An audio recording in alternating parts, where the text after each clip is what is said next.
We hope to catch you stealing glances of what we have to offer. So help us celebrate the Cardinal wins as we make a lot of racket. Don't get cross with us if we don't bring you everything you want to see. High fives around. Sports Night is next.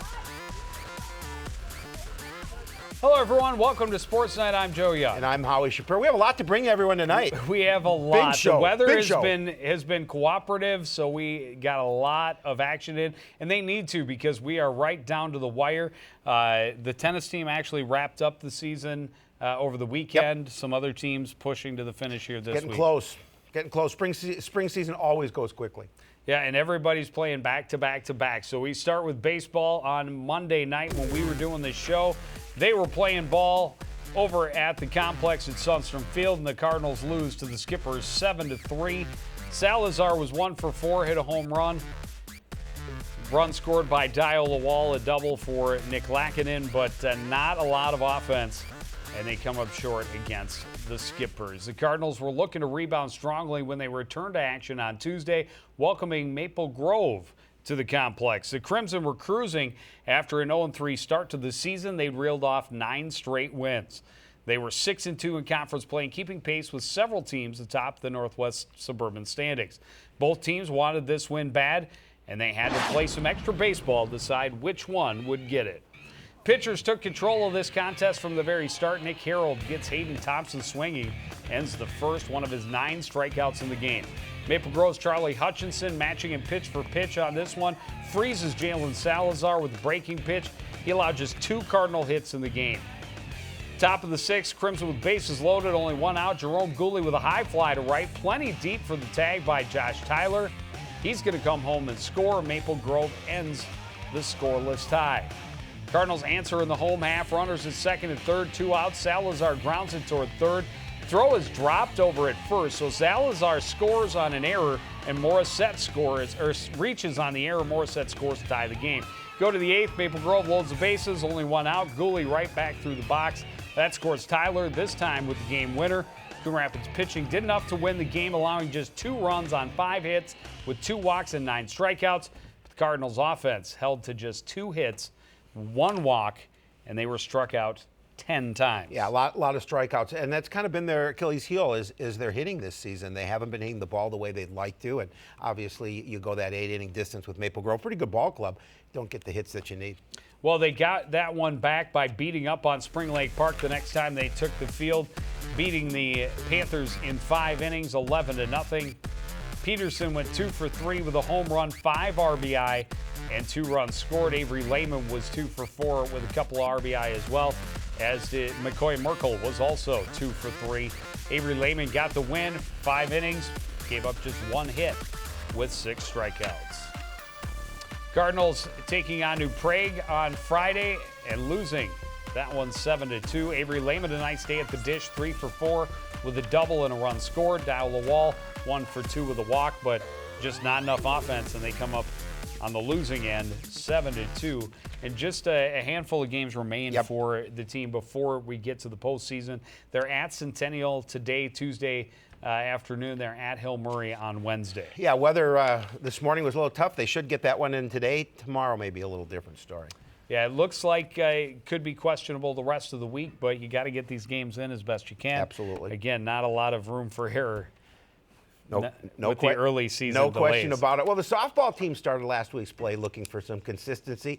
They'd been up and down in their previous 8, and they were looking to find the ticket for off that roller coaster ride. They had a tough task on Tuesday afternoon with Maple Grove coming to the complex. The Crimson were red hot, having won 7 of their previous 9, but the Cardinals battled to the very end for a dramatic walk-off finish. Base runners were hard to come by in this contest, and the Cardinals able to take advantage of their chance in the first. Kennedy Kerr with a deep fly to center with 1 out. Sam Lom tags and scores easily. Coon Rapids on the board first. The Maple Grove answers in their next at bat. Runners at second and third with 1 out. Lauren Anderson grounds out to Kerr at short, but Taylor Wentz scores to tie the game. Sidney Cashman up next. Hot shot back up the middle. Kerr makes a nice diving stop, but no chance to get Cashman at first. Sophie's Wax scores. Crimson claimed the lead. Cardinals come right back in the bottom of the second. Abby Carls with a single to right center. Meg Scheck scores from second to even it up. Scheck with 2 for 2 with a walk and a run in the game. Stop of 4, Lauren Anderson lays down a great sacrifice bunt. Maple Grove being aggressive. Eleanor Schutte wants third. Forces a bad throw by Scheck. Schutte able to get up, hustle home, put the Crimson back in front 3-2. Bottom of the 6th, tying run at third and 1 out. Abby Graham's grounder through the legs of the pitcher and out of the reach of the shortstop. Kerr scores on the error. It's tied going into the 7th. Kerr had a huge game. She gets off to finish it in a walk-off style, a ripper down the line and right. Schmelzer will score. The winning run from third. Kerr with 3 for 3 with a double, 2 RBI and a run scored. Cardinals with a big win, 4-3. That was a nice win for them. We were there, obviously, and really a nice way to get that walk-off win. Absolutely. A fun game to be a part of. Kennedy Kerr had a great game. Started with a sacrifice fly in the first and ends with the walk-off single. 3 for 3 in the game, and things starting to look up a little bit more for the softball team as they head down the stretch of their season. They also played Park Center, and they beat the Pirates 11-0 in 5 innings. Julia Byrne, a perfect day at the plate, 3 for 3 with 5 RBI and a double. Cameron Schmelzer went 2 for 3, had a couple of runs driven in. Scheck and Lahm both 2 for 3. Lahm gets the 5-inning no-hitter. Nice. With just 2 walks from a perfect game.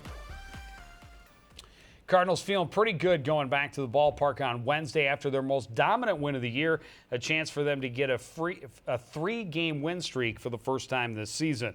Spring Lake Park limped into the game with just 1 win in their previous 10 games. Panthers were really lacking offense after a solid start to the season, and the Cardinals, fresh off that big shutout, were not about to give them a lot of opportunity. No score until the 3rd. Abby Graham with bases loaded, 2 out, drives it to right center. Julia Byrne scores easily. Kennedy Kerr not far behind. 2-run double for Graham, part of a 3-hit game for her. Bottom of 4 now, Sam Lahm grounds to 3rd. This comes with 2 outs. Nice stop on the backhand, but the throw sails. Jade Gomez scores on the error to make it 3-1 Coon Rapids, and this is where the wheels come off for the Panthers. Another error on the grounder to the left side by Byrne. Lahm will come around and score from second, and the inning continues. And what happens next? Another error for the Panthers. A little spinner out in front. Should be an easy play, but another bad throw. 2 runs are going to score. 3 straight errors with 2 outs, and all of a sudden it's 6-1 Cardinals. Graham finishes the scoring in the 4th with a double to the corner and left.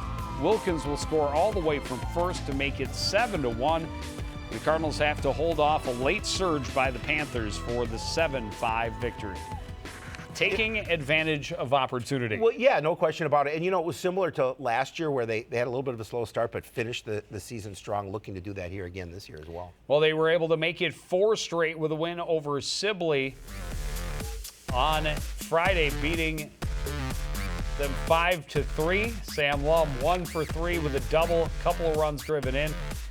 Kennedy Kerr went 2 for 3 with a run scored. A triple for Mackenzie Wilkins, and a 1-for-1 game with a walk for Cameron Schmelzer.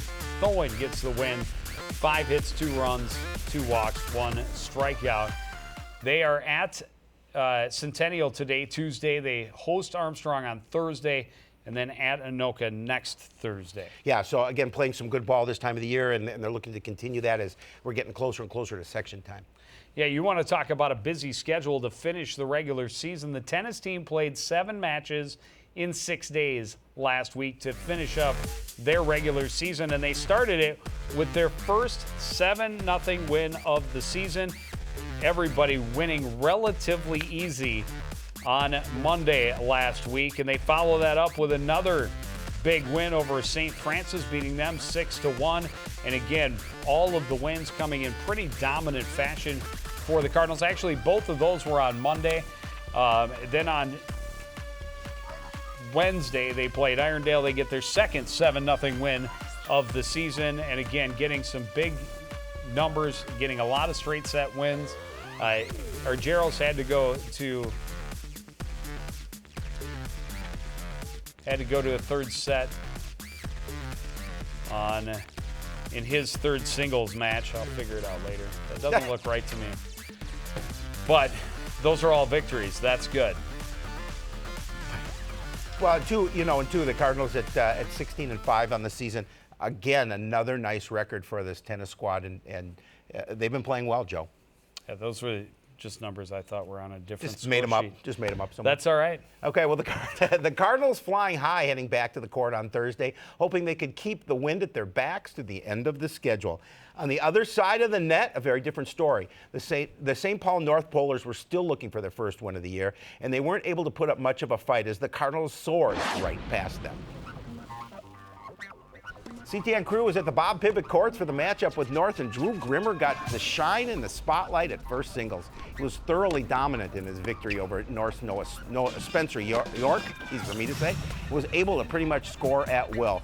Finished in style with an ace, as you saw there, 6-0, 6-0. Similar results on the court next door. Coming up here, as you saw the ace, Aaron Bauer and Nate Bai in the far court at first doubles. They did not leave much question as they breezed past Stephen Vang and Yang Yang. They also swept through 2 sets without giving up a game. Overall, Cardinals had 5 matches finish 6-0, 6-0, and another 6-0, 6-1. They cruised again to a 7-0 win. And it was a nice win for them. We obviously were there, got a chance to see them dominate North.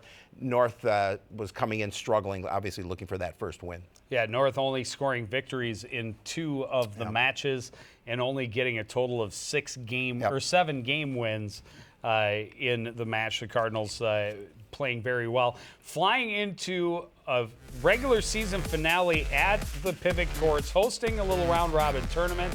And the Cardinals with 3 wins could finish at 20 wins for the year for the first time in a very long time. They start right, beat Roseville 5-2. There are your winners, Grimmer, Fish, Argyros, and Musolf, all 4 singles players. Ryan and Crotty teamed up at third doubles to get the Cardinals their 5th victory. Unfortunately, Totino Grace threw a little monkey wrench in the works. Knocked the Cardinals off 4-3. Argyros, Musolf, and Grimmer and Bai at first doubles are your winners. Cardinals finished it up with a 5 doubles match, and they win at first, third, and 5th doubles to beat Fridley 3-2. Season record of 19-6, certainly nothing to sneeze at. But you talk about a team that was so close to getting to 20 wins, and then you talk about a team that only had 6 losses, 5 of them by 4-3 scores. Well, you took the words out of my mouth. You know, those 4-3 scores. We talked about that at the match that we were doing against North, and those can go either way, quite obviously. And unfortunately, they didn't go as many as they needed in the way of the Cardinals. But 19 wins, still a pretty good year. A very good year, and they look to have a high seed. They should start the playoffs at home.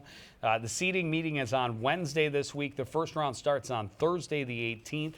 Individual tournament starts right away on Saturday. So they're going to get those section champions figured out pretty quickly. Track team competed in their True Team section tournament this past week, and some people did very good as a team. Cardinals obviously not the champions. Fortunately, I was unable to find team score and team results. But some of the better finishes, Thomas Silla in the 200-meter dash, Tanner Gullix in Journell, 5th place in the pole vault, TJ Mandyke 5th in the shot put, 6th in the discus. Breitbach was 5th place in the 2-mile, 9th place in the 1-mile. Silla, again, a 7th place finish in the 100-meter dash, and Galen Tombway was 7th in the long jump. Girls had some top finishers in Callie Harris in both 100 and 300-meter hurdles. Galadriel O'Grady on the pole vault at 9'6". Brielle Clark took 2nd and 4th in the 100-meter dash and high jump, respectively. Helena Verdick was 5th in the 200-meter dash, and Emily Biggins took 5th in the shot put pit. Shot put pit. Easy for you. They actually have a tri-meet with Armstrong and Blaine on Tuesday this week. And then next Tuesday and Thursday is the Northwest Suburban Conference Championships. Coming up quickly. Boys golf team just 1 round the past week since we did our last show. The Northwest Suburban Conference teams at the Refuge. Cardinals finished 11th in this. Nice round for Travis Hess, finishing with a 78. A little slow start at 43 on the front, but a nice back half, finishing under par for the second 9. Jeremy Howells was next on the team with an 87. Erickson finished with an 88. Getz had 92. Medved was 98. And Josh Whelan shot a 107. Cardinals at Victory Links on Thursday this week. They'll be at Loggers Trail on Monday. Girls golf team, we missed one before last week, so I got a lot of numbers to spit at you very quickly. We start with the girls golf team taking on Andover at Bunker Hills back on the 4th. Cardinals lose 225 to Andover's 204.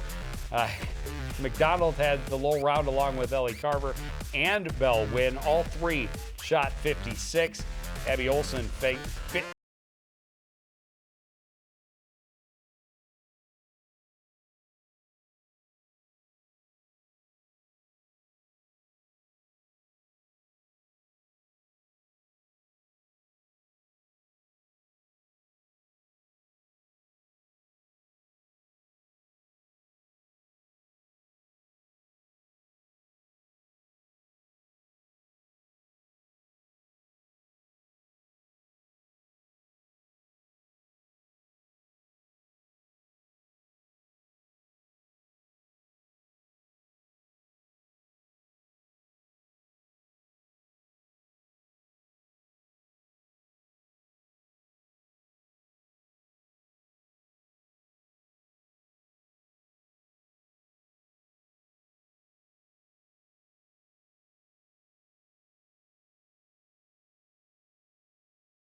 And then on Monday, that was on Monday. That was of Monday, this week. yep. Okay.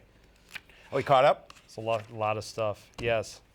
It's not pretty, but we got you there. Talk amongst yourselves until we get up. Cardinals are talking, are playing with Centennial on Tuesday of this week while we're doing the show. Northwest Suburban Conference Championship coming up next Tuesday, and the 5-3A tournament starts on Tuesday the 30th. Boys lacrosse team has played a couple of games since last we sat in these chairs, and they have not done spectacularly. Lost to Blaine 12-4. They did get the offense going a little better against Champlain Park. They get a 15-9 loss. Josiah Taylor with 4 goals. Tommy Carl scored a pair for the Cardinals, helping in that 9-point effort, equaling their best game output so far this season. They're at Irondale on Friday. They host Elk River on Monday. Girls lacrosse team also played Blaine. The Blaine Bengals are the top team in the girls lacrosse conference. They are yet to be defeated, and the Cardinals could not end that streak for them. Helen Nelson held to 2 goals. Callie Turner, a goal and an assist. Jordan Keller, the same, as well as Anessa McCarr. Cardinals lose to the Bengals 12-7. And the road didn't get any easier on Wednesday. The Anoka Tornadoes may not be the conference-leading Bengals, but they're certainly no pushover either. After a 1-5 start, the Tornadoes had back-to-back wins under their belt and were feeling a bit more confident in the way they were playing. They would give the Cardinals all they could handle and keep both teams' streaks intact. Anoka bringing the pressure early, and it pays off. Emily Smith able to spin free to her right, shoot back across the grain to start the scoring for the Tornadoes. Cardinals able to get plenty of pressure of their own. Good movement down low to Jordan Keller. She finds Molly Bolin with space. She scores, ties the game at 2. Tornadoes storm right back to the lead. Callista Riley able to get behind the defense and in on the breakaway. She puts Anoka back in front 3-2. Cardinals trailing much of the first half, but keeping in striking distance. Great individual effort by Anessa McCarr. She finds space for that goal. Anoka leads 6-5 at the break. Coon Rapids free position early in the second. Nice patience by Carly Nelson. Gets to a good spot, beats the keeper, game even at 7.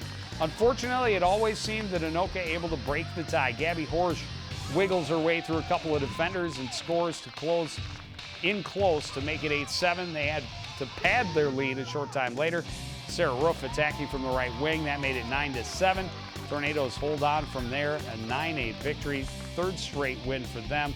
The Cardinals, their 3rd straight loss.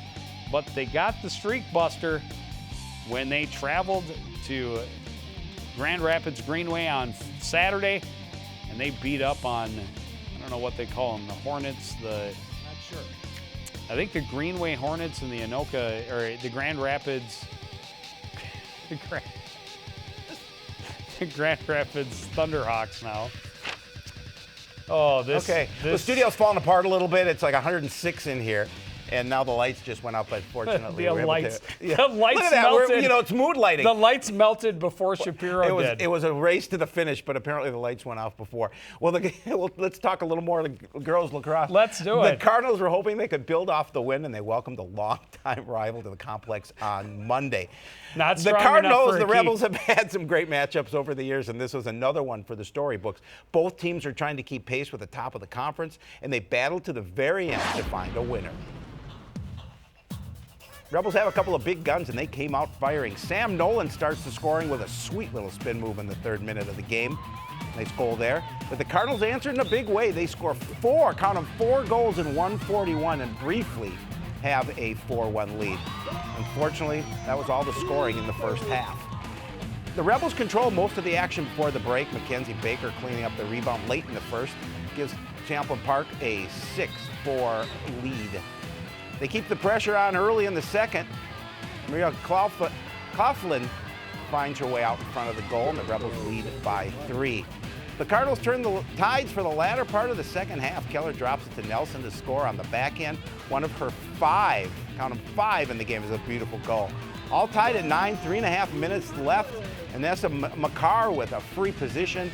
The goalie gets a piece, but not all, and the ball's in the net. The Cardinals are going to hold on from there. They get the 10-9 win, and a big win for Jeff DeJoy and his Cardinals. They needed it. That's a good quality opponent. It reestablishes some confidence in the girls just before playoff time when the games are really going to matter. But yeah, they're going to have to find more offense in a big hurry when sections start. They've got 4 games left. They do. This week they will take on Irondale on Tuesday night, and they will host Ricori on Friday. I kind of like us little mood light, less light. Yeah, it does wonders. We always tell everybody to turn the audio off, but now we just might as well turn the whole thing off. There's no question we look better this Much way. better. But that's going to do it for not one of the better sports night, but we do appreciate for those of you who stuck around to the very end. We want to thank everybody out there for joining us, continuing to support everything we do here at CTN. For the entire crew, including Howard Shapiro, I'm Joe Young saying good night.